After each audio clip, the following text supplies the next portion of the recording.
One of our recent clients got into his first investment property without any extra out-of-pocket expenses. We refinanced and we put him in a much better place, that even with buying a new investment property, he was actually paying less than what he was paying on his current mortgage. So now we have the 2 properties and not paying a cent more, which is just brilliant. They've helped us basically secure 3 properties over a 5-year process. Now onto our 3rd property, hopefully onto our 4th. And one of the most important things in our strategy is having good team members around us, and Neil's been a driving force and one of the biggest components of us being able to achieve what we're onto now. I'm Neil Carstairs from Mortgage Corp, your property investment mortgage specialist. To find out how I can help you save money, stress less, and help you plan ahead, go book a strategy session at mortgagecorp.com.au.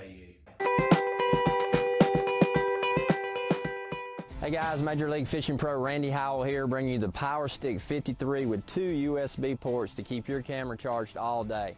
If you're like me, you've been out recording with your camera trying to catch fish and all of a sudden the battery dies and boom, you're dead. Not anymore with Powerstick. How's it work? Man, it's simple. Every boat has a nav light like this, but you store it away during the day. Simply take the Powerstick, plug it in the hole, lock it down. If you are serious about catching great video on the water, get Powerstick 53. Catch all those great memories like hook sets, top water explosions, and even landing the biggest fish of your life.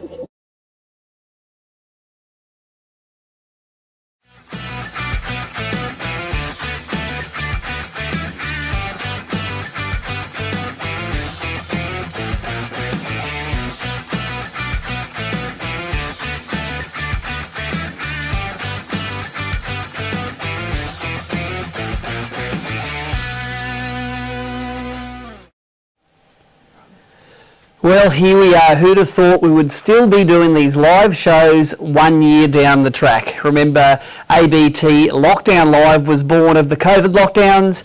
We were all sitting at home wondering what to do, and we thought, hey, let's do a live show. Well, this is the 19th show since, and this is our 1 year anniversary today. Thank you very much, Nicole, for getting the helium-filled balloons. There's a cake in there that we're going to get smashing into later on. And I think it's a great time to mention our live supporter at ABT, which is Neil Carstairs from Mortgage Corp. Now, Neil was the very first guy, and some of you may have heard this story, he was the very first guy that when I did my first day of live streaming in the Australian Open 3 or 4 years ago, he said, I want to support ABT and have more live stuff. Live stuff is awesome.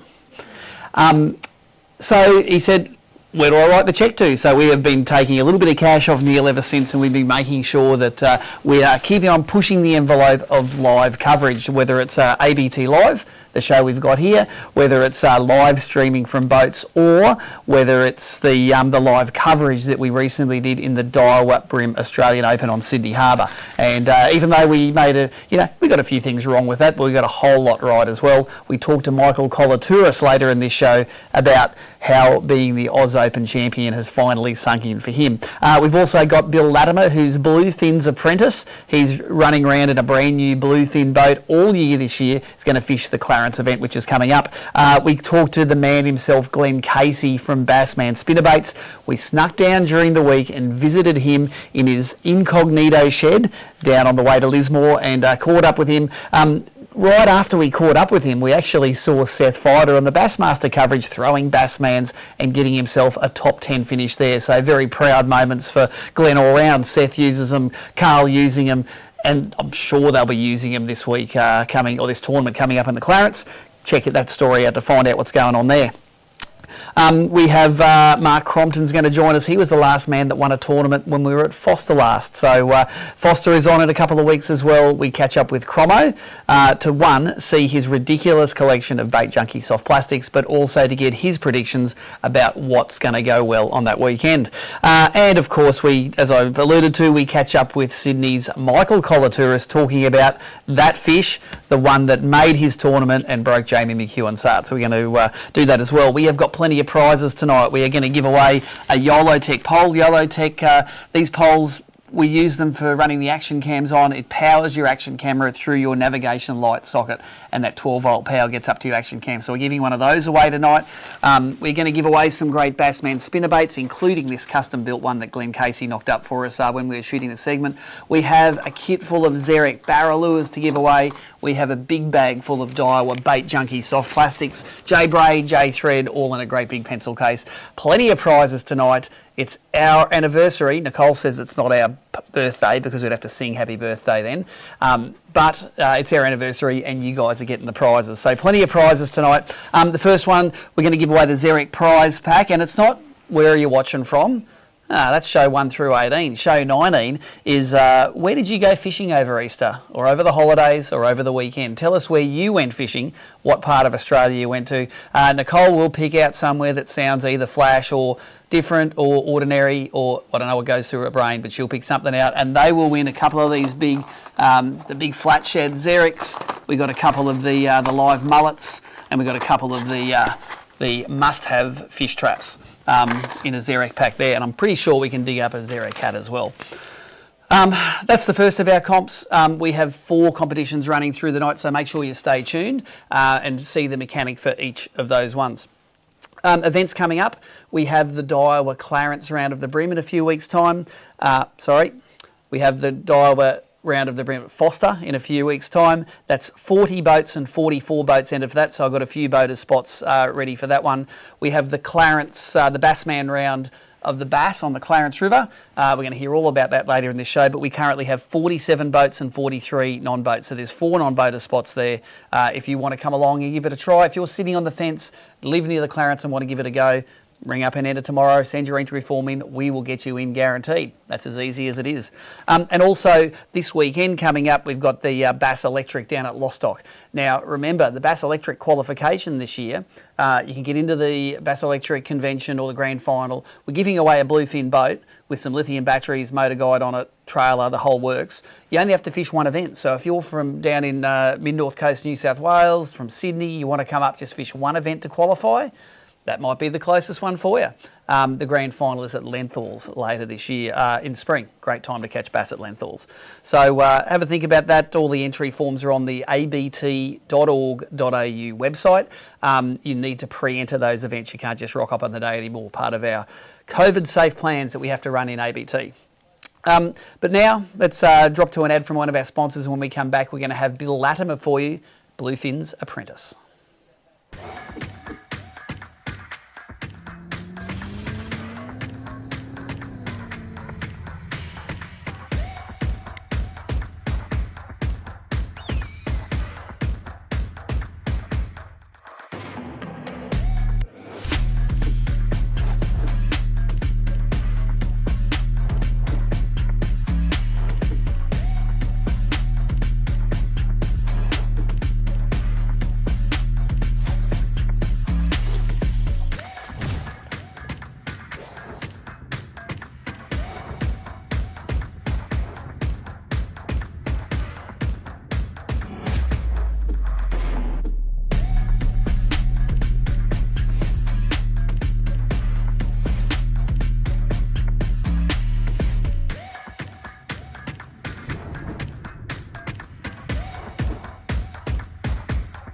Seeing the fish, their position, and how they respond in real time. That's game changing.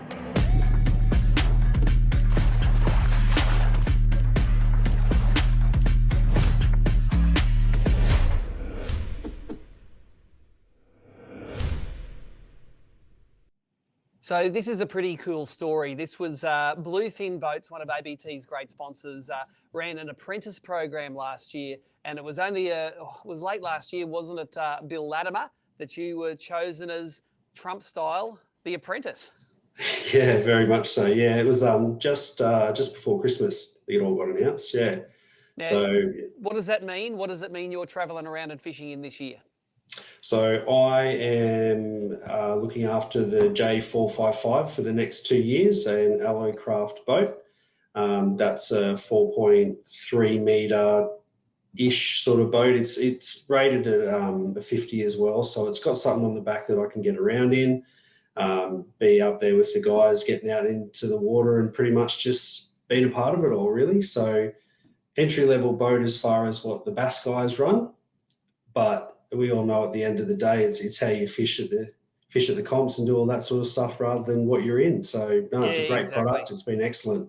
And we've got some proponents of small tinny tournament catching up in your part of the world. Joey Urquhart famously used a 40 horsepower on the back of his little tinny for years and did really well. Nearly won that Bass Pro Grand Final in the Richmond River only a few years ago. I think it was about 2017, and we all remember the photo.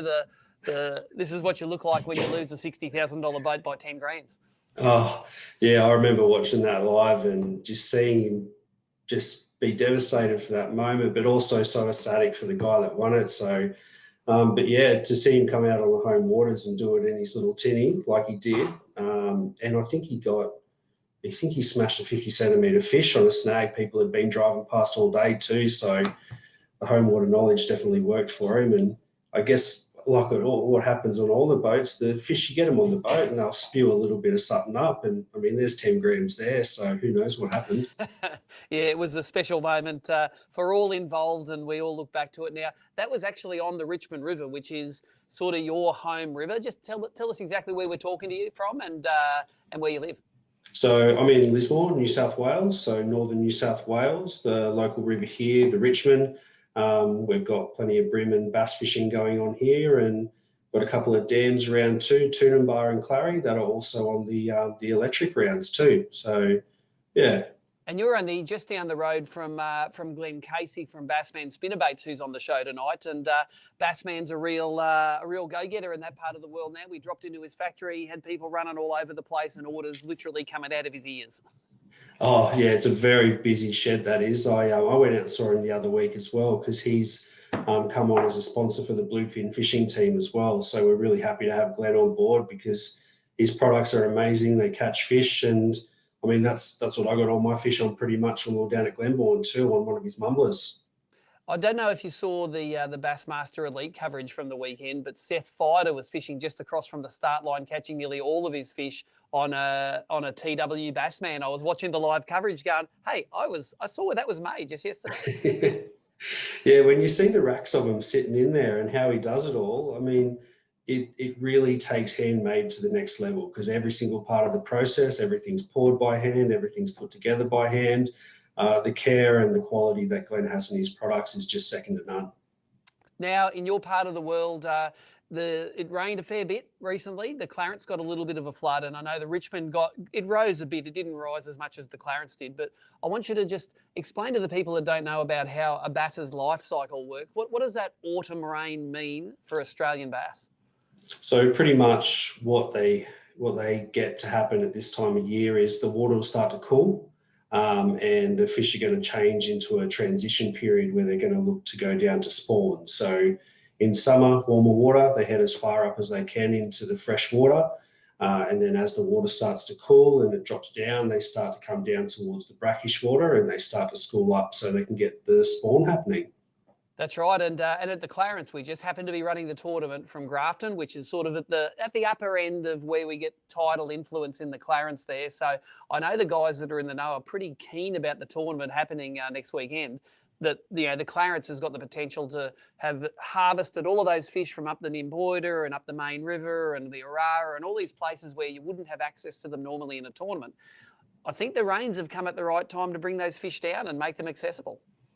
Yeah, I think it's really going to kick them into gear in regards to actually getting them to start that transition. So I know the water's pretty filthy still up there at Grafton, but that shouldn't be too much of an issue in a couple of weeks once it flushes out with the tides a few more times. And yeah, really looking forward to seeing where they're finding them. And And I reckon it's going to be a bit of a mixed bag of what people are going to be throwing to catch them all. I think you'll find you'll throw most things and catch them, just depending if you're fishing edges or schooled fish, and where they're all going to be, depending on the part of the rock walls, the edges, and everything. It'd probably be all over the place, really.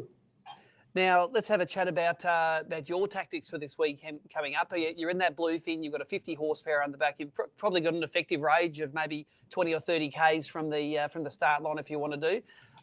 You've got a shallow draft boat as well. It means you can probably get into some shallower water than a lot of the bass boats. Are you going to use that advantage of the bluefin to your advantage in this tournament, or are you just going to be making it up on the day?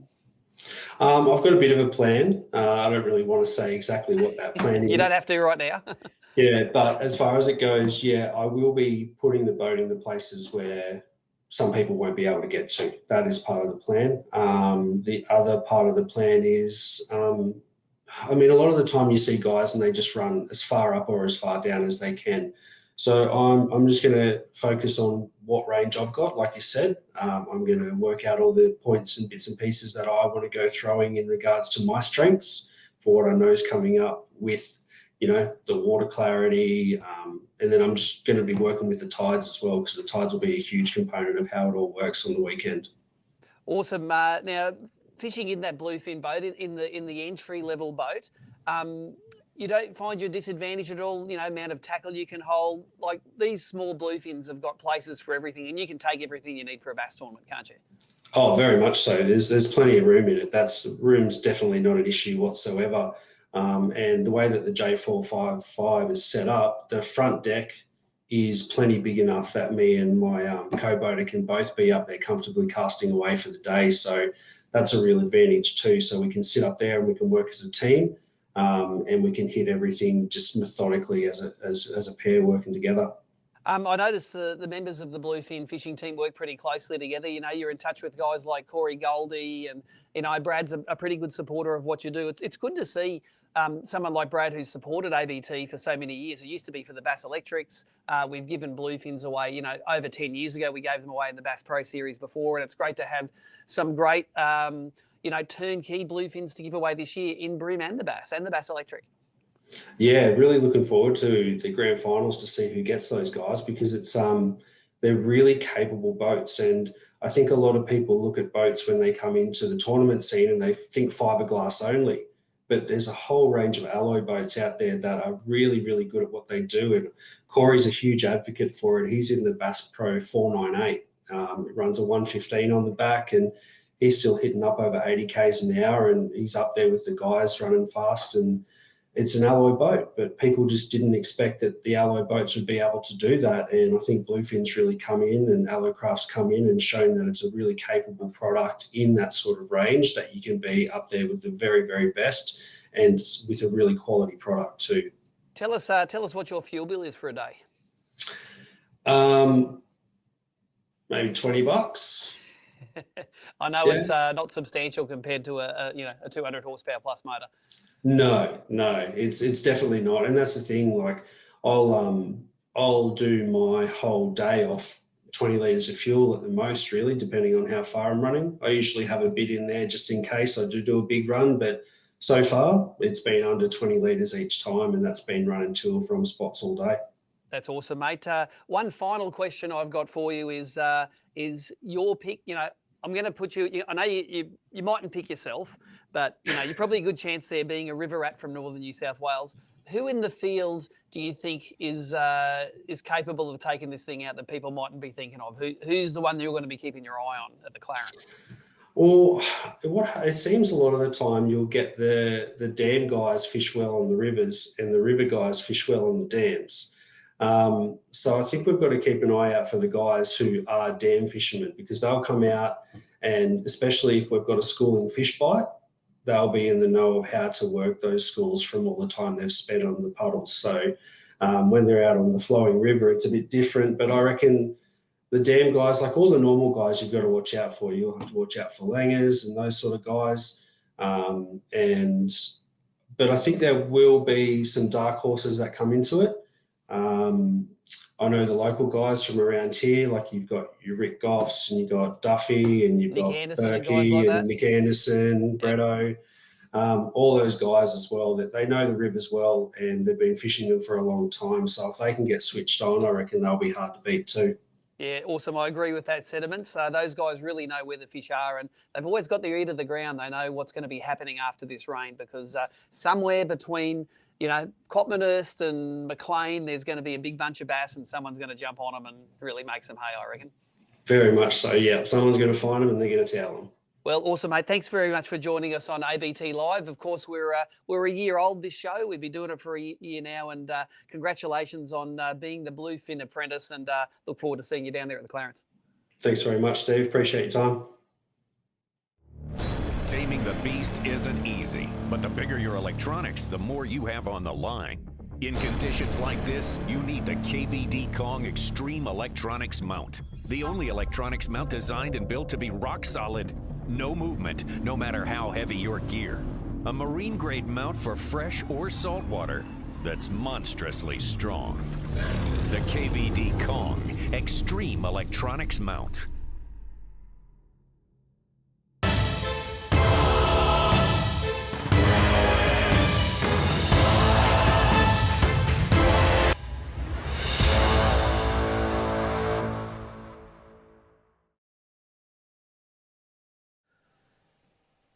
One of the cool things about ABT Live is the fact that the guys that we have on the show are often sitting down in the chat now, whether you're on Facebook or YouTube. The comment section, great place to have a conversation, enter a tournament, make a smart-ass comment, tell Nicole how good her balloons look. It all works when it comes to wanting to get yourself a prize, because she, behind the scenes there, is the judge. So at the moment, we've got Michael Colotouros and Cromo. I think I've seen them on. They're on the Facebook feed. So if you want to congratulate Mick about his Oz Open domination, or Cromo about winning an event about 4 years ago at Forster, then get on it and ask them the questions that you need to improve your fishing. That's what they're there for. Cromo's probably only 3 or 4 cans deep. He'll let go all of the information. It's all no worries at all. Now, the next comp we have tonight, though... before I get to that, let's have a few honourable mentions for our Xerec pack at the moment. You had to let us know where you went fishing over Easter. Rocket Rodney O'Sullivan went fishing in the seafood aisle at Woolies at Forster over Easter. Suppose it's a seafood time, mate. Good on you for at least encountering a fish. Mitchell Cohn was the first to spew in Chris Hexon's new offshore boat. Well done, Mitch. This saltwater fishing is rugged, isn't it, mate? Brim tournament kicked your butt, and now the offshore's kicked your butt. Get back to Glenbore, mate, ASAP. Wayne Robinson had a hernia operation, so didn't see too many fish. Jeff Newby went to Youngalla Dam for 3 days with his grandson, Finn. Warren Jones fished Gladstone Harbour. He said the brim were tough because of all the rain. So remember, let us know where you went fishing over Easter in the comments below. You'll be in the running for that Xerec pack. The next comp we got, you're going to win one of these YOLO Tech poles. And because this is this is our first year anniversary, I want to know what your favourite segment is from all of the sections we've had on Lockdown Live. Remember, we started in the early days, we had all of the AFC guys on. We had Adam Reuter, Tim Morgan, Slick Wright, Barra Miller, Starlow, all of the AFC guys on. We've had Carl Jochimson on several times in the show. We've had lots of local identities, tackle makers, manufacturers, ABT sponsors, Neil Carstairs from Mortgage Corp. We have had the whole lot on there. So which is your favourite segment? Let us know if it tickles Nicole's fancy. You will take home one of these YOLO Tech poles. How they work, that end sticks in your the navigation light socket.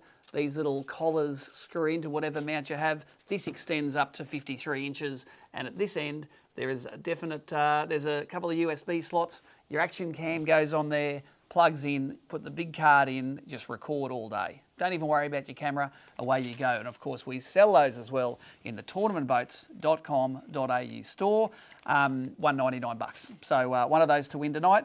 Let us know what your favourite segment is in the comments below.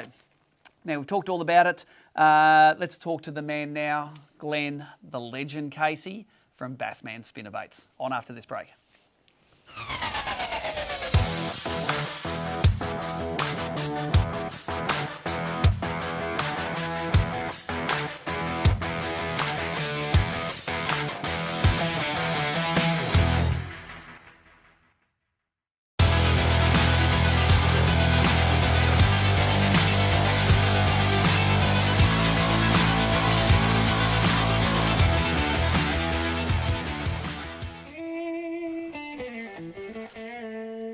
What them sons of fishes up to now? Fellas, I give you the Force trolling motor. It is the most powerful, the most efficient on the water. Yep. Most powerful. We're really in trouble now. And it's quiet, too. You can't swim here. What a dumb bass. Here at ABT Live, we love getting into the field, and today we've taken a little bit of a field trip down into northern New South Wales, and I have got Glenn Casey with me, Mr. Bassman, and we're visiting his factory, which is a big shed in your backyard between Bangalow and Lismore, isn't it? It is, mate. It is. There's no signs on the shed because we just fly under the radar. That's right. Out here. But you are in the middle of, well, they locals call it perch country, but we like calling it bass country, and it's all pretty wet down here at the moment, isn't it? Oh, mate, it has been raining non-stop for, I reckon, about the last 6 weeks. So, yeah. Now, this place has got a bit of history for me because just up at the Nashua Bridge there over the Wilsons River, that's where I caught my first bass with my granddad when I was a teenager. I remember we went there and we asked the local landowner if we could go and do it. He said, yep, help yourself, and about 3 casts in, bang, been hooked ever since. There are some serious bass in this part of the world, aren't there? They're everywhere. There sure is, mate. You got Wilson River, which is just over the hill there, and out the back, when you look out the back, we've got Cooper's Creek, which is a really good creek just out the back here as well. And when it goes up into the hills, you get up into the Wanganui Gorge and all that really pretty country where the hippies have got a lot of money, but the bass are in some good country. Oh, it's some beautiful country up there, and nice water still, Now, you're like me, you've enjoyed following the progress of Carl Jochimson through his journey through America, and it's great to see that when we're looking around the factory this morning, you're saying you're supplying stuff more and more into America nowadays. And it's not a holiday, is it, doing that? No, mate, it's not a holiday. It has been a bit of a drama trying to get there, and especially at this time with COVID, just access to products and bits and pieces to help make the spinnerbaits has just been a bit of a nightmare for us. Because you could understand that when you're making a spinnerbait, you only got to be missing one bit. And it's all stopped. You can't make it, can you? So COVID in Australia, of course, we've been very lucky with COVID. We don't have much community transmission at all. A lot of people going fishing. They can't go overseas to go fishing. They go fishing locally. And so your orders are going like this and your supplies going like that. How have you been coping with it? Mate, not going greyer. Definitely going greyer. But we've got a forward order. You know, as time progresses, we've got a forward order further in advance and that. So we make sure we get stock in. The other thing that's been a drama is actually freight. So we've had to air freight it, so our air costs have gone through the roof, so we can actually get product here in stores. And I heard when you can't get hooks, you've got to go down the road and see Michael Starkey, and Michael doesn't give anything away for free, doesn't he? No, but I've actually got to thank him because he has helped me out a fair bit, especially over the last 6 months, trying to sort trailer hooks and short supply in some of our other hooks and that as well. That's awesome. Now, you may not know that every single Bassman spinnerbait you see on the shelves in Australia, all made here, locally in Australia. Exactly. And how many staff have you got here working at the moment? 3 plus Susan myself. So there's 5 in the shed every day going for it. Now, we're going to put a bit of cutaway footage up here now. You'll see the racks full of painted heads, there's blades, there's skirts going everywhere. It's organised chaos, isn't it? It sure is, mate. And we start here at 6:30 of the morning, try and beat the heat and get out of the shed at about 3 o'clock. So, so we can try and go fishing, but that doesn't happen. Well, we love Bassman as a brand. It's been a sponsor of ABT ever since the early days when Ron and Robin Sattler used to drive their old Winnebago-style van around. And a long time ago. And I know, Robin, if you ever, it wasn't COVID times back then, but if you ever had a cough, Robin would put some little things in your hand and make you hold them. She had the out there treatments for everything. Yeah, she sure had.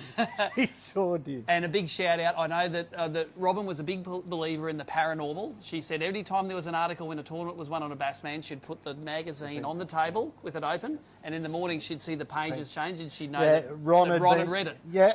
Definitely. So that was funny. So big shout out to the guys. You guys have been, I think, ABT's longest sponsor. Through the chain of ownership, it's awesome. Your event is the Bassman round down on the Clarence. It's the third round of the year. Of course, the first round we had to cancel down at Blue Rock, unfortunately. We got one away at Glenbourne, and now we're coming to the Clarence at a time where it's had a real big flush. Why don't you explain to the guys that are watching the show exactly how the bass life cycle works? What does a big flood in autumn mean for the bass? What do they do? Mate, they just pick up and head downstream. So, you know, I've told a few boys, I said, get a bucket of worms and head down to the end of Iluka Walk. There'll be some there. Yeah. But, yeah, they all pick up, oh, not all of them, but a lot of the bass pick up out of that top water, come down over the gorge, down through the Clarence. So there's going to be a lot of fish downstream, waiting ready to go, and on the tube. Yeah, well, I saw a few of the guys have been sending me some sneaky photos from pre-fish, and normally in the Clarence we see some, they're not like a nice long river fish. Man, these things are tanks this year. That's awesome. They're fat. So you can tell they've come out of their holes up the river, and they are not only down river, but they are pretty dumb. They haven't seen many lures. So. No, well, that's cool. I think one of the keys to it is, especially with the coloured water, is going to be vibration. Vibration's going to be, I feel, is going to be key. Now, luckily, we've got a man here who knows how to make spinnerbaits. So what we're going to do as an exercise today is I want Glenn to make his ultimate coloured water pre-spawn Bassman spinnerbaits for that Bassman round down the Clarence. You reckon you can put some of these bits together and show us? I think so. Yeah. Okay. Let's. We're going to reframe. We're going to come back to you with Glenn's take on the ultimate Bassman for next weekend. Cool. All right, mate. Well, what I would go for, I really like the TW, even the old version of the TW before we fixed it up for the boys in the US. Go back to the basics. What's a TW? Okay, this is a model of a Bassman that we done a lot of years ago. Carl wanted a slimmer, more bait fishy style profile of spinnerbait. Okay, so what we've done is slim line. Most of the weight is back along the hook, so it sinks more horizontal, and it's great for covering water through grassy areas, through weed beds, that sort of stuff. Because the alternative to that is a big weight on the head and then tapering off to just a hook keeper at the back, and that's not evenly distributed. So I'm a big fan of that horizontal sink as well. I think a lot of things in nature don't sink like that, they sink like this. So. Exactly. So tell us the process to get you to this point. You start off with a wire, a hook, some lead. Yes. And you throw it in your big spin casting machine? In the spin casting machine. It gets moulded, and then it comes out, and then we buff off all the slag off the side, any little bits of remnants of lead off the side, and then it goes through about 8 to 10 painting process. It gets primed, and then different coats of paint and all that sort of stuff on it to a clear coat, and then it gets hung on the shelf here. Ready to pick and put bits on. Put blades on, and you can put any combination of blades on these wires. Now what we normally do is the wire is longer than what we do normally have, and then I cut it for each different blade recipe that we need. Yep. So what's the recipe going to be for today? What are you going to put on this ultimate Clarence spinnerbait? Okay, for the Clarence, with it being coloured and that, I would like it to come back to the old days where you'd fish it with big blades on it to get as much vibration as we can, and I go for gold blades in dirtier water, just to give it that just a different flash than what you would in the clear water. So I personally will go for gold blades, a white skirt, and fish it. Now the blades you order the parts in from OS, and these skirts, you were telling me these skirts are actually, they're made overseas as well? They are now. Susie used to make all these by hand. Yep. So what we've done now is we've got the recipes together. We found a company that can help us time-wise and that. So they're actually on a hub, so we can actually slide them on over the top of the spinnerbait and make life a lot easier for us. Okay, so and these are the blades you've chosen. You've got a tandem, so you've got a willow and a Colorado there in that hammered gold finish, and this was one in a smooth gold finish. A smooth gold finish. So what would normally go on this spinnerbait is a 3 and a 4. A 4 and a quarter. So what we're running today, we're going to run a 3 and we're going to run a 4.5 blade on it. Give it more vibration. Awesome. Well, show us how you put one together. Okay. Wire's already been cut to the length that we need. It's just a couple of beads, blade, clivus, Another bead on there. a spacer. Now we keep the spacer there so the front blade doesn't take all the water away from the rear blade. It needs a bit of breathing space to let the... Yeah. Otherwise it'd just wobble rather than spin. Exactly. Well, it'd take the water away from the rear blade and the rear blade would just flutter around and you wouldn't get any kick. So we just put a loop in it. Next bit we put the swivel on.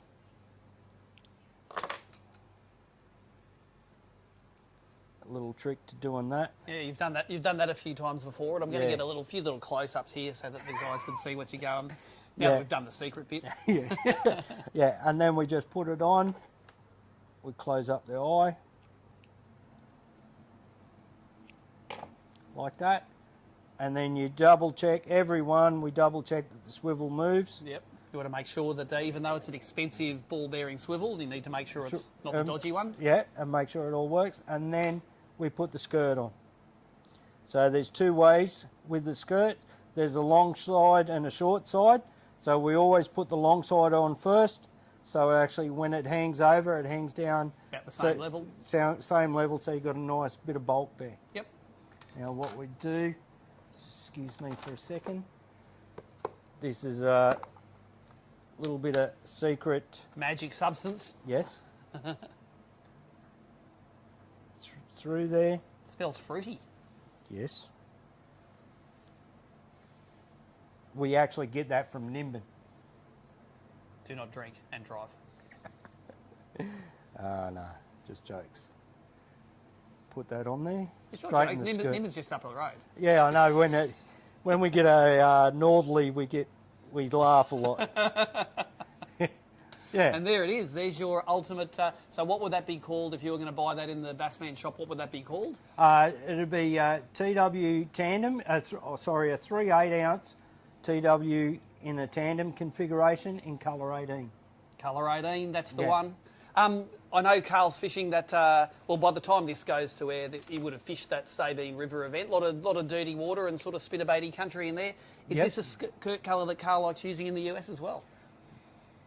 He likes using a version of white like this. There's another one that we done up for him. It's a little bit more probably predominantly white than the pearl that's in this one. Yep. And he also likes using a, I'm trying to think of the name, a blue and a chartreuse one as well. Yeah, that a lot more blue in the States they use than he did back home. And he will change the blade a little bit to what's called a mag willow, which will slow it down. Very similar to like a double Colorado, but to put out a lot of vibration in that water. Now, final thing I want you to tell us is you don't just make spinnerbaits anymore. I know it started making spinnerbaits, but there's all sorts of bass baits that you make now. You make jig heads? Yes. You do the, what are the bladed jigs called? The bladed jigs we do is called a mumbler. The mumbler is what you call them, yep. And the blade that we've actually got on this jig, if you can actually see that, the blade isn't straight across. It has actually got a couple of little sort of dents, not dents, edges on it. Yep. So it actually physically impacts the head, which actually makes not a ticking sound, eh? Yeah, so it actually puts noise into it and also puts more action into the lure as well. Awesome. You do jig heads as well for the guys that like fishing just the straight plastic? Yep. The 3/8 ounce jig head. Yep. The yellow belly guys love our 1/4 ounce one for their gulping and that in the yellow belly rounds. Yep. And that sort of thing. We do them, and also the buzz bait. And then the buzz baits. Now I'm going to go into the archives and dig out a picture of me jumping in Clary Hall Dam to retrieve one of these buzz baits after it went underneath. Now, just tell us about that session. That was after a rise at Clary Hall Dam. Tell me how good the fishing was then. I remember it being pretty good. Mate, that was fantastic. Me and my brother had been fishing it for probably about a couple of months beforehand, and then a good friend of ours, Scully, told me to get on to you. And then we were throwing these things around, these buzz baits, and they were getting belted off the surface. Well, the Clary Hall had risen, and through all the scrub and the lily pads, we were just working them right through all of that, and fish were coming out of nowhere. And I will still say to this day, it's probably the best day of topwater bass fishing I've had in my life, and it was all day. It was like sunny, bright day, belting these Bassman buzzbaits. Yeah, didn't stop. And nowadays, a buzzbait is a pretty standard inclusion in most bass anglers' tackle box, you know. They have. I've noticed a lot of the boys these days have gone to the 2-bladed one, but I'm still a fan of the 4-bladed one, and I, you know, even on the weekend in the comp, the 4-bladed one in coloured water, yeah, definitely. So there you go. Tip for everyone who's fishing the Bassman round at the Clarence: get yourself one of these things with some nice big blades. Get yourself a buzzbait for some sneaky topwater action, and we hope you're watching the live coverage when we're down there, mate. You're sitting in here making spinnerbaits and watching the guys out there pimping your product and doing well. Mate, I might even come down, have a look. I hope you do. Thanks, Glenn. Thanks for having us here today. No worries, mate. Thank you.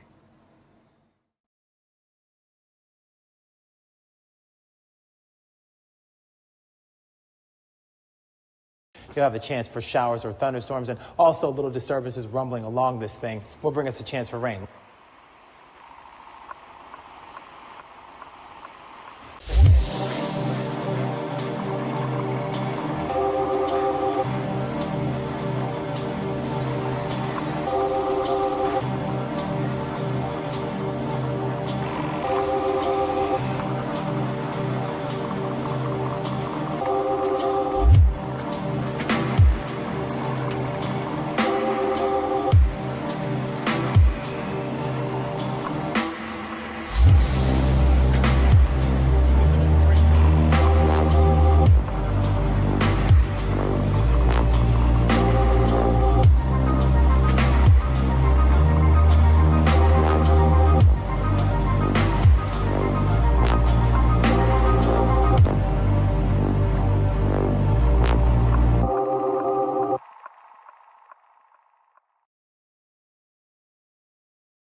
So that last ad there, that was Buck and Bass. That's a new ABT sponsor from this year. And let me tell you, we got plenty of inquiry about the Buck and Bass rain suits after that Glenbourne event, how hard it rained, and it was a pretty nasty old day in the water. Plenty of drowned rats coming in. I know afterwards, I know Keith Span's running around in one now. We got Jamie McEwen and Mark Sarek, he got some, and I reckon Travis Ryan picked one up at Lake Macquarie as well. Big thanks to the guys from Buck and Bass. Again, you can buy the Buck and Bass rain suits on tournamentboats.com.au, or come and see us in an event. We normally have a whole set of all the different sizes in the van, so I know clothing's hard to know it's right for you, so come and see us in an event. We can fit you out and get you sorted and get the sponsor another sale. That's what we like to do at ABT. Now, Glenn Casey, we just saw him on that segment. He is online now on Facebook. If you've got any questions for him, go and ask him. And hey, maybe pat him on the back, because we have confirmed now that he has entered that event as a non-boater at the Clarence. So what boater wouldn't want Mr. Bassman himself sharing a boat with him? Probably knocking up a few spinnerbaits on the back deck to get exactly what you want. So anyone's coming to the Clarence, make sure you buy Glenn a beer at the RSL at the briefing there. I reckon 90 beers in, he'd go pretty good. So thanks for joining us tonight, Glenn, and thanks for having us down at your shed. Great segment that we loved coming down. I have got these baits here. There's that 4-bladed buzz bait. There's his TW Clarence Special, and there's one of the baits like Seth was chucking over in the Bassmaster Elites. The mechanism for that comp is, what does TW stand for? Glenn told me. Not going to tell you what it is yet. Have a guess. Could be anything. Could be rude. Could be anything. Whack it down in the comments, whether on Facebook or YouTube. We will pick the funniest or the most accurate, whatever we think, to win that set of Bassman spinnerbaits. If it's someone in the comp, we can bring them down to you, give them the briefing at the Clarence. That's how good our delivery service is. All right, another person who's on Facebook now is going to watch a segment with himself in at the moment, Mark Crompton. We're going to talk to him about Daiwa, about BaitJunkie, and about Forster after this ad.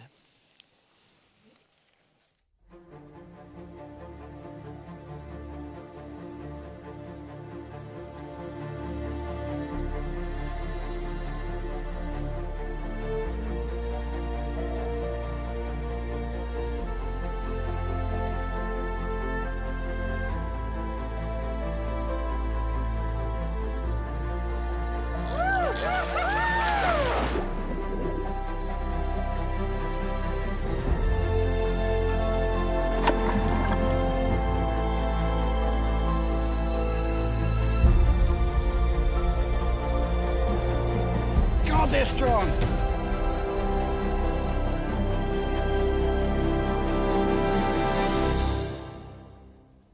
Getting the boat out, straight to the boat.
So here he is, one of the most famous men in Forster, because Mark Crompton, you have won the last ABT Forster round that we run out of your beautiful boat, and you did not scratch it the whole time. I think that is an epic achievement. Welcome to the show. Yeah, cheers, guys. It's good to be on again. That's a while ago now. That's about 4 boats ago, believe it or not, 3 or 4 boats ago. Brand new wrap that was. Took it straight to Forster. I think we'd come straight from Tassie, and then we'd gone to Forster. And the whole time everyone's like, "Oh, worst time to get a boat wrap, go to Forster. It's stuffed. It's going to be buggered." And it's not that hard. I don't know what they're going on. It's just go in there and go in deep, and I did, and I didn't scratch it. And then I got home and I was clearing out a few bits and pieces and jumped in the boat and scratched it with my belt buckle as I was trying to clean out my boat. So I was like, you're not getting away from Forster without scratching the boat. It doesn't matter. That's right. It's got to be the sacrificial scratch at some stage. Some say it was your belt. Others say it was your natural excitement after winning the event. 100%. That's sort of what it seemed to be. It seemed to be like. What do you do? What do you do? I'm not taking a good boat there this time. They're cool. Now let's talk about that last win. As I seem to remember, it was throwing cranker crabs on top of racks and then sort of popping them off the edge and trying to drag out what ate them. Yeah, and you know what? I've done it. Ever since that comp, I've really wanted to have another scenario where I could do the same thing again. Because basically, what I was doing, I had about a foot of water over the top of the trays, and the water was pushing into under the tray. So I was actually landing the crab on the top, dragging them back a little bit, and then letting them sink in and underneath the tray. And I've actually even grabbed crabs since that, the 65s, and I've shaved a bit of the weight on the bottom of the crab to make it weight forward, so it'll actually sink forward now. Little things like that. You always got good ideas in the hindsight. It was good that I won that event. But then after it, I thought, maybe there's something to that. So, yeah. I just reckon you want a lure which is a cranker crab crossed with a banjo minnow. You'd love to be able to have a cranker crab that you can tweak so you can swim it in under things. That'd be great. Mate, you just need to have one that walks in under the rack on its own power. Yeah.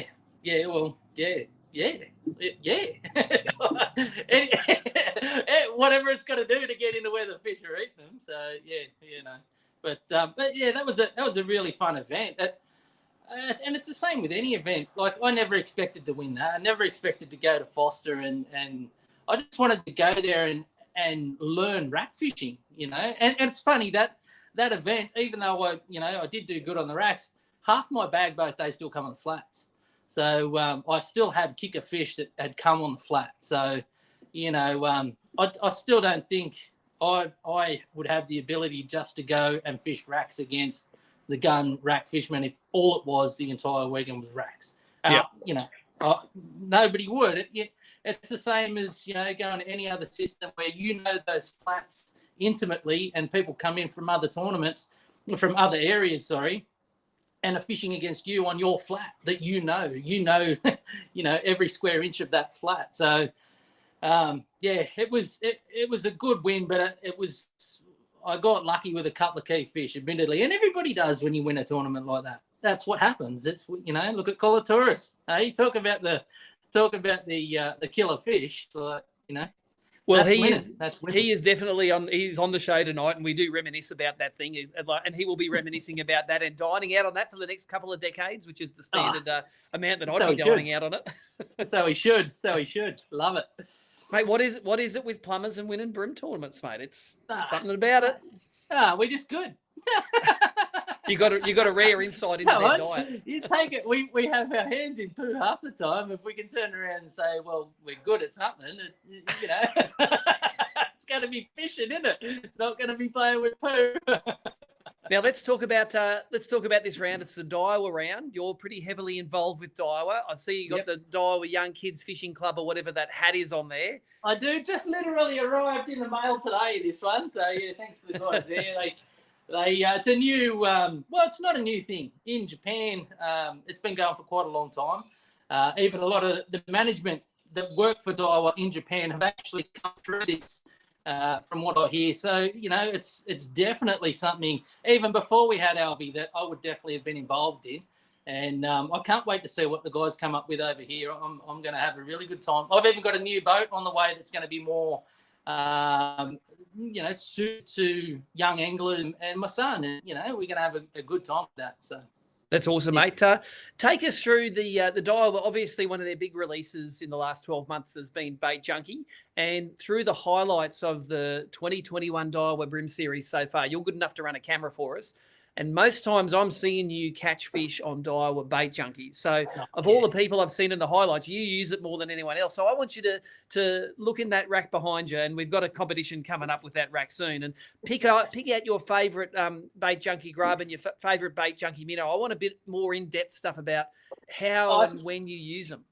Right. Well, for me, they're actually a prototype one. They're a packet of the original ones. The UV, right? The motor oil UV. Not trying to reinvent the wheel, just putting mags on it. They're definitely my turn to still. Like, I do like that you can cut them to size, because I often run like from a 1.0 hook through to a size 4. So you know they're designed for the one lure, one packet in your boat, and you trim them to whatever length you want with them. And I have been trimming them down. I've been trimming them out and having great success with them. The competition brands that you know that are out there that we used to use, I'm turning to these now because they just float better. They just sink better. I just find the tail runs better, and they're just a really good you know, adaptation to how we've normally fished grubs, and I'm having a great time using these. So tell us about cutting them down. You've got to use a pair of scissors. How much would you cut them down for the smallest? Mate, I just take the little D off, pretty much. That's what I find. If I open one up here, I can probably show you guys. If you can see it there, I just take the little, where the little D is, I just trim it there. And that's what I find generally works on a size 2, I'll say a size 2 TT. It's sometimes you get different sizes in the packets, but a size 2 to a 1 to a you know, that size hook I'll find will come out just in front of the tail. If I go to a 1.0, then I trim a little bit less. So that's what I tend to find. Yeah, they're a good thing. They're definitely a good thing. But out on the flats, I've tended to find that I'm running these ones. So these are, everybody knew about, you know, the Duros that I've previously always ran. That greeny sort of colour. To me, sometimes I don't think it's about the actual plastic itself. I think it's more about the action that you're giving it, that you know, what you're actually doing with it. You know, fishing flats is definitely something that you count how long it's taking to sink to the bottom. It's more about keeping it just that sort of 100 mil off the bottom, or flicking it up off the weed is what the fish are looking for. So the AU in the minnow is what I've sort of been throwing to to keep it not too far away from what I've previously been doing with the Duros, and that's the one that's I don't even chuck Duros anymore. That's what I've been throwing. So, and how do you rig that one? Jig head as well, or how do you do it? Yeah, no, with a hidden weight. But I actually found a couple of things with it too, because a shrimp doesn't sink like that. It doesn't. It actually goes down to the bottom on the side. So I've actually found that if I flip them over, the little paddle tail holds the lure, so it sort of sinks on a bit of an angle. So it's more like a shrimp than actually than you sort of think. But they're also not too bad for running on the pink rub style across the surface with a Aberdeen hook straight in it. So yeah, they're good. They're not too bad. Well, we do have a competition tonight, and everyone watching this show, we have got a Daiwa pack with some BaitJunkie plastics. It's got some J braid, some J thread leader, other bits and pieces. They have to guess how many packs of BaitJunkie, including the two you just pulled off, are on your wall.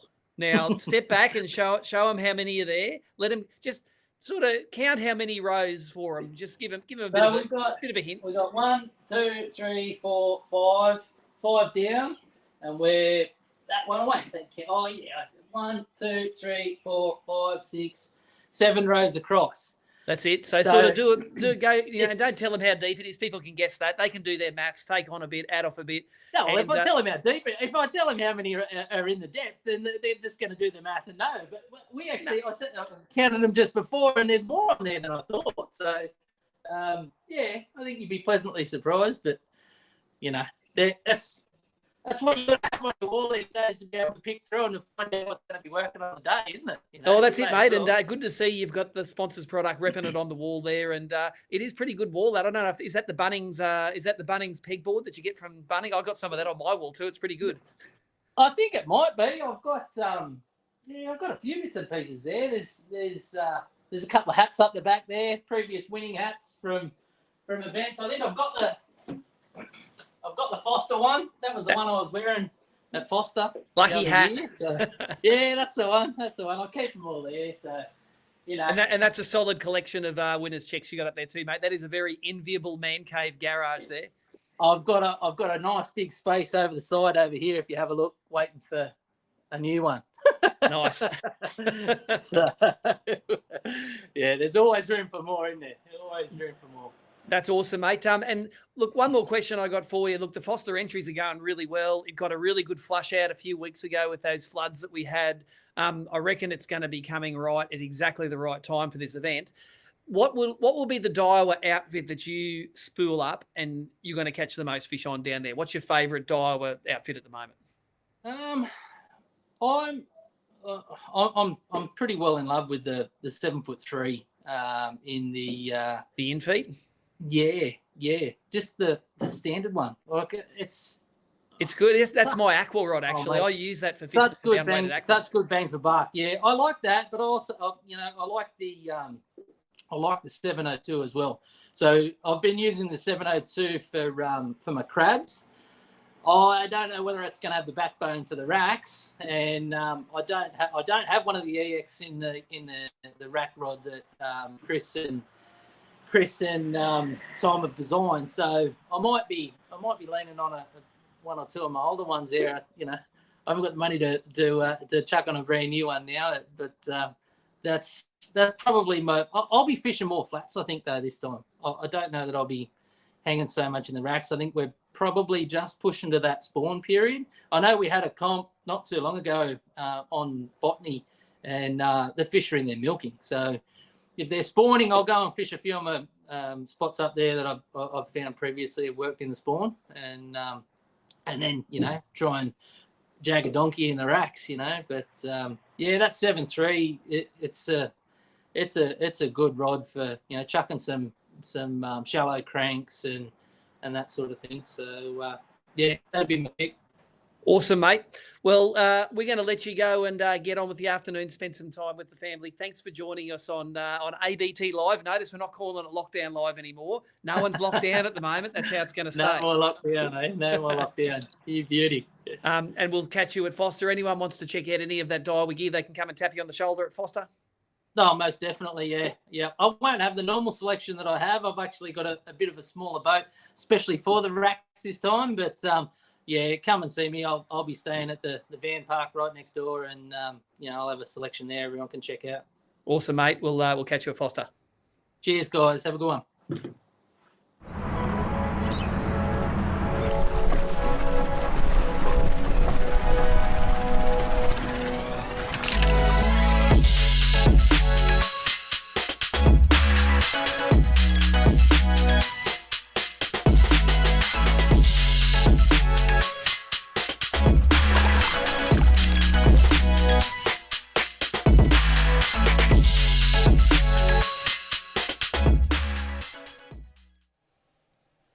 How good are you guys out there in Facebook and YouTube land? You've got the right answer. Stop entering the how many bait junkie packs has Cromo got in his wall comp, because the answer is 157. Chris Rawlings, you were the first to get that one right.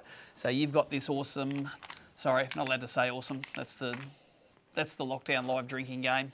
Every time I say awesome, you get a skull. Bait junkie pack coming to you, Chris Rawlings. And we did have someone guess what TW stands for. When they invented it, it stands for Tournament Wanker. We all understand why. Bit of tongue-in-cheek humour there from Glenn. Who was that? That was George Loudon, was it, that got it right? So you got. We're going to reach out to all these guys at the end, but we actually have winners for the first two comps as well. So you can stop entering the comps now. We're going to go and talk to Michael Colotouros about what it was like to win the Daiwa BREAM Australian Open in Sydney. When you come back, we're going to announce all the prize winners and wrap this show up and get stuck into that cake, complete with Ninja Stars.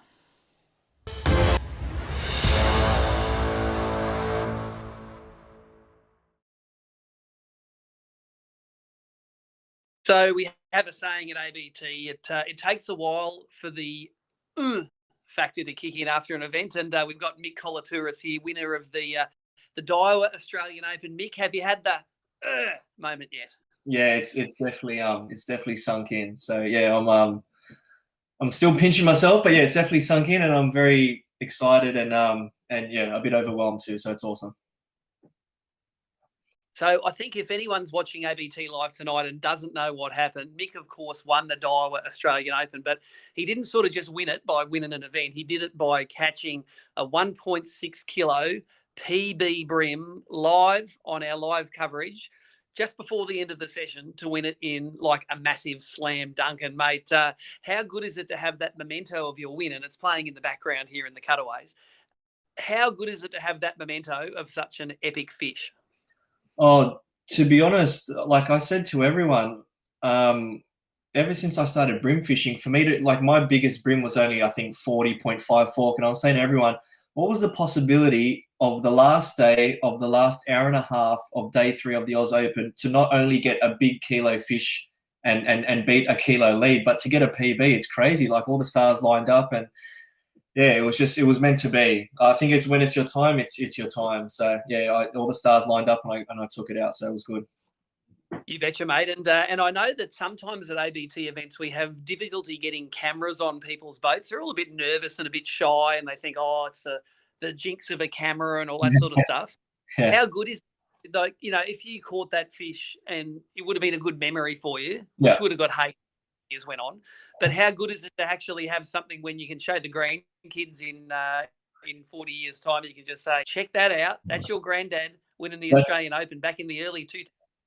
Yeah, that's how it's done. Yeah, yeah. No, but in all fairness, I was a little bit nervous as well. Like, every time you have someone on your boat and whatnot, you always get a little bit nervous, and that meeting a new face and having someone riding along with you. But once you get into the rhythm of it and you start to, you know, get to know them, and they actually take a little bit of the pressure off, to be honest, because you can have a chat to them. And like you said, catching a fish like that, a trophy fish like that, we got that on. Not only did we get that on camera, but we had thousands of people viewing that, and probably still more thousands of people will view that in the years to come. So I think it was a blessing, to be honest. If I had my time again, I would run to the ramp and grab an observer to jump on with me, because they were a big help. So yeah. That's awesome, mate. And how's the feedback been for you now? Like, I know that when you win an event, normally your Facebook blows up and your phone blows up with all the text messages. How many messages and congratulations came in? Yeah, so the phone went off the hook. Private messages, phone calls, even people I haven't spoken to in many years in bream fishing that have eased off a little bit of the competition scene were calling me and congratulating me. So it was really overwhelming, and I was actually quite humbled. Like, the fishing community that we've got, everyone's so nice, and everyone reached out to me. So I was over the moon. So yeah, it was fantastic. Hey, did you get any messages from Jamie McEwen saying thanks for catching that big fish, buddy? No, I didn't get a message from Jamie, but yeah, like, no, he's a top sport, and he did well. Like, I would have been spewing as well, actually, if someone beat me in the last hour and a half with a bloody 1.6 kilo fish. So yeah, but yeah, it's all good. Everyone was there having a good time. Everyone had a good laugh, and yeah, it came down to the wire in the end, so it was good. Awesome, mate. I want to dig in a little bit, talking about it now. I know we did a winners interview with you, and you were throwing your Miller rods Daiwa combo, and you're using some crabs and some gold crabbies. I want to dig into that. What goes through your mind when to use the cranky crab and when to use the gold crabby in Sydney Harbour? I know a lot of guys that fish Sydney Harbour a lot would watch this, and when do you know to throw when? Well, to be honest, that is such a good question, because I was actually thinking to myself recently as well, if someone was getting new into the sport, how or when would they know to throw each bait? So that's an awesome question. So basically, I like to throw my cranky crabs in anywhere up to about 5 to 8 foot, so that I can pitch the crab in to a tight structure, whether it be a pole, pontoon, any sort of gnarly structure, and I can actually have a little bit of a belly in the line, and the belly in the line would make up between the rod tip and the lure between the 5 to 8 foot, whatever it is. And just keeping the line tight the whole way. So you actually get feel as soon as a bream ticks the line, you've got instant feel, and you're not having to wait too long with the crab to sink too far down. So the fish see it gets to the bottom relatively quickly, and they pick it up and off you go. So that's what I would use the crabs for, is shallow water structure fishing. When it comes to boat hulls, usually the fish during summertime, because the water's so warm, they're hard up against the boat hulls themselves. So if you're throwing a big 5.9 gram crab, as soon as it hits the side of the boat or next to the boat, one, it's going to spook them off because it's such a big profile lure realistically, and it's going to plummet straight past them. So the ideal presentation for boat hulls or any deep water application when you're fishing structure is a really lightly weighted jig head. So it has a lot of hang and flutter time, really natural presentation, and yeah, so that's what I would say how I would pick one of those lures for the situation. So yeah, that's awesome, mate. And the phone call's still coming in congratulating you for the Open, I see. Yeah, don't know who that was. It was probably a client, but anyway. Tell us about one thing I notice fishing cranky crabs a lot is a lot of big fish on cranky crabs get both of those hooks stuck in their face, and they have the head shake moment, which might go on for a couple of seconds or it might go on for 10 seconds. Yeah, do you find that in tough structure cranky crabs, it's actually an advantage to hook them on a cranky crab rather than a fish that's just got one jig head in one corner of the mouth, which makes them swim sideways? That's a 50-50 one, to be honest, because even though, like, all my non-boaters that I had, all the observers I had on the boat with me know how hard I actually run my drags. And like, we're not oyster lease fishing where you've only got a couple of millimeters, but the type of structure we're fishing is very similar to oyster rack. So my drags are almost locked up tight. And so even though you've got treble hooks, and even if the bream engulfs it or whatnot, there's still a relatively light gauge hook. So if I'm scull dragging them out and we're talking, fish over 800-900 grams, it doesn't take much for either the hooks to pull out if they haven't got it properly, or straighten. So sometimes I prefer the single hooks, because if it's in the corner of the jaw and it's a relatively strong gauge hook, you can actually just have a quick couple of cranks of the reel, get their head away from structure, and then play them out in the open. So Yeah, it's a tricky one. Over the 3 days, I had all situations where the bream were actually engulfing the crabs, perfect hookups, but I was going so hard on them, I was actually straightening hooks. And on other circumstances, they were scoffing it down, and I just managed to turn their head away from structure and they swam out, so I could back the drag off and play it out that way. So, yeah, there's no right or wrong. It's just the luck of the day, how hard you go on them, to be honest with you. So, yeah. And everyone says that when it's your time to win the Open, that's when everything swims the right way, comes out. Yeah. Because we've all had the days when it doesn't work. 100%. And day 2 on the Hawkesbury, to be honest, me and my observer Glenn, we lost some absolute giants, and I really thought, like, if I landed those fish, we would have had well in excess of 5 kilos, and I really thought those fish were going to hurt me. It didn't in the end, but it's just yeah, it's amazing. Like, you really need to convert every big fish when you do a competition. So. That's awesome. Tell us about your second day at the Hawkesbury. What was your tactics then? Because we all, of course, know about the last day and that epic, high 4 kilo bag you brought in to take the title. But tell us about your day in the Hawkesbury. What sort of structure were you fishing? Was it the same baits? Like, let's dig in a bit to that day too. Yeah, cool. So day 2 started off in Cowan Creek. The tides were actually awesome for Cowan Creek straight up in the morning because the tides were high, all the rocks and boulders were completely covered in water, and I was just using lightly weighted soft plastics to the banks and also cranker crabs. And to be honest, for some reason Cowan Creek was fishing terribly. It was almost like there was a competition the day before on that venue, because I really struggled to find any fish. I think all morning in Cowan, I think I landed like a 25 fork, and I just went, oh wow, like, what's going on here? It's epic tides for Cowan Creek. So I actually left Cowan Creek and started fishing some natural rock walls along Brooklyn, Mooney, and all those type of areas. I went up some of the creeks as well, and just got onto a little pattern and just basically throwing crabs again, and just pitching them into to gnarly tight structure, and literally just having a very small belly of line with the lure sinking down. So if you do feel a tick in the line, you could set the hook really quickly and turn their heads and try and get them out of the structure. And mid morning to about, I think it was 12:30, we did that, and we got a great bag doing that. And then just at the end of the day, when the tide dropped out enough, I snuck off to a set of oyster racks where I love fishing, and sure enough, I think it was the third cast in the oyster rack, so I got a 36 fork, and that's where I got absolutely towed up by monsters. Like, I'm talking like proper monsters, like with both of my hands fanned out like this. That was like the width of their tail. It was just, and you can see them all too. Like, you're only fishing half a foot of water, so it's all visual. As soon as you hook them up, you're actually seeing them track directly under the surface. And locked up drags, 10-pound leader, 12-pound braid, and just can't stop them. So they're the ones I thought that would have cost me the Open. But so that was the Hawkesbury, and that's what I love doing on the Hawkesbury is rock walls and racks. That's awesome. Let's skip back to the Lane Cove River. I'm not sure how much Australian Open history you know, but the trophy you've got behind you there, it's the Greg Lee Memorial Trophy, named after Greg Lee from Bing Lee, who used to be a great sponsor of the event.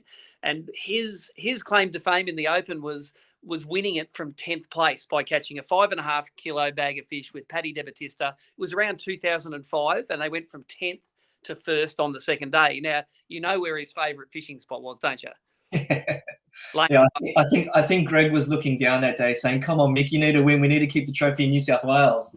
Oh, you know what? And I was going to say that. I reckon there was a bit of divine intervention there, because the set of boats you're fishing is, I think, one of Greg's favourite sets of boats. I'm not familiar with it, but people were telling me they're some of the ones that Greg used to catch his real big fish off. So, see, mate, you're respecting the sponsors. You're going and giving it a fish for Greg, and he's going, that's great. Yeah, definitely. Well, in all fairness, I'm not that familiar with the Lane Cove. Like, I do know a couple of bays where I have caught some good quality fish, and that was one of the bays where I've caught some good fish. And I just decided to go in there. I thought, look, if I'm going to do it, I'm just going to give it a crack and see how we go. And it was only, I think, the second or third boat, and we got that monster. So, sometimes I think it's just luck too. I mean, like, anyone could have pulled up to that boat and caught that fish, but I just, like I say to everyone, it's not how good you are as an angler, in my opinion. I think it's the decisions you make that puts you in front of everyone else. So, yeah. No, good decision at the time, mate. One more thing before we terminate this afternoon. Let's have a chat about that weapon of a boat of yours. You got the Phoenix there with the V8 Mercury on the back, and it looks like you're very meticulous with your gear. That boat is always spotless. It's well cleaned. There's not a drop of dirt on it. Yeah. That V8 on the back, mate. Mercury been a great sponsor of ABT for well over a decade. How does that big V8 go on the back of that thing? Well, yeah, it's definitely a head-turning rig, that's for sure. And I to be honest, look, the reason why I went Phoenix and the Mercury combo with the V8, I just wanted something that I could be a little bit more competitive with, something that was a little bit more comfortable on the back too, being a bigger boat, just under 20 foot. Yep. And yeah, it's such a great combo. Like I treat that thing so well. Like you said, there's not a speck of dirt on that boat whatsoever anywhere. But yeah, no, it's an awesome combo. It goes really fast, handles the chop really well. Everything, the way it's laid out, is perfect for my style of fishing. It's a good size too. It's not too big. It's not too small. And yeah, with the Merc, it absolutely screams. I'm still kind of learning how to drive it. I should put L plates on the boat still, because I don't drive it as well as it should go. But yeah, no, it's a lot of fun. So yeah. Mate, one final question I have for you. We've got the Forster coming up in a few weeks' time. Field's up nicely, and it's had a really good flush of rain. Like, there should be some really good bream right down accessible in those systems now. Are you coming to Forster, and are you looking forward to that fishery? Yeah, so definitely coming to Forster. Definitely looking forward to fishing Forster. All I know there is the oyster leases, to be honest. So they'll work perfect for me. And yeah, I'm itching to get there. I was speaking earlier about borders being closed and not making it, but yeah, I'll definitely be there, and very much looking forward to it. Awesome, mate. Well, thanks for making the time to join us on ABT Live. Probably the last time I'm going to interview you as the recent Australian Open champion. We'll probably have a chat to you again about it before the Oz Open next year, when it becomes to how do I fish all of those awesome spots at once. Yeah. Yeah, that's it. I'll be looking to hopefully try and back it up a second year. So trying to match Ian Cito's form. So yeah, there we go. You betcha. And mate, thanks for joining us this afternoon. No, my pleasure. Thanks for having me. Tell you what, you're a hard audience out there in ABT land. Given Mick all that, he's given some good info there, and all you're worried about is him wiggling around in his chair.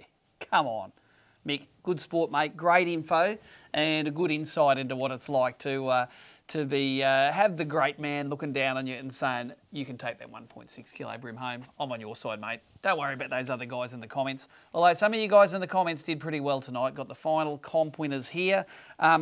If you hear your name here and you've won a prize, flick us your name on, flick us a message on our Facebook Messenger on our ABT page, on our Facebook page, just to confirm the address that we can send this to. So we've got a little extra prize. We've got half a dozen AFC DVDs here for Neil Muth, who said this is his favourite show because he's going to win his first prize on it. Well, we got some for you there, mate. Half a dozen AFC DVDs for Neil Muth. Easter, Matthew Flynn went fishing in the Wilsons River, which was probably slightly dirty in those floods. So, Matt Flynn, you've won yourself the Xerec pack. We have the YOLO stick was Sam Dewing. That was the favourite segment. That was one of the Show Us Your Boats. We had a lot of people say the Show Us Your Boats segment. A lot of people said Carl's segment as well, especially when Carl does good. But, you know, one of my favourite segments was when Carl was really frustrated in one event and he sort of let it slip a little bit and he said he was bloody frustrated. A lot of people came back after that segment and said, that was good to see that Carl Jockum's human. And, of course, we had the Bassman spinnerbaits won by George Loudon for knowing that TW stood for Tournament Wanker. And the Daiwa pack by Chris Rawlings, who guessed that Cromo had 157 packets of Daiwa BaitJunkie plastics up on his garage wall. Got a bit of cake here. I think it's end of show time. Normally we do a end of show room clearer. Not tonight because we've got cake to eat. Got prizes to pack. Let us know. If you won one of those prizes, flick us a Facebook message. We'll get them out to you. Otherwise, thanks for joining us. Audience was great tonight. We had up near 200 at some points watching at one time. That's nearly the crowds we had when lockdown was on. So good to see you're enjoying the content. Thanks for joining us. And we're going to see you all either at the next ABT Live show, at the Clarence River, at Forster, or at Lostock. We'll catch you next time.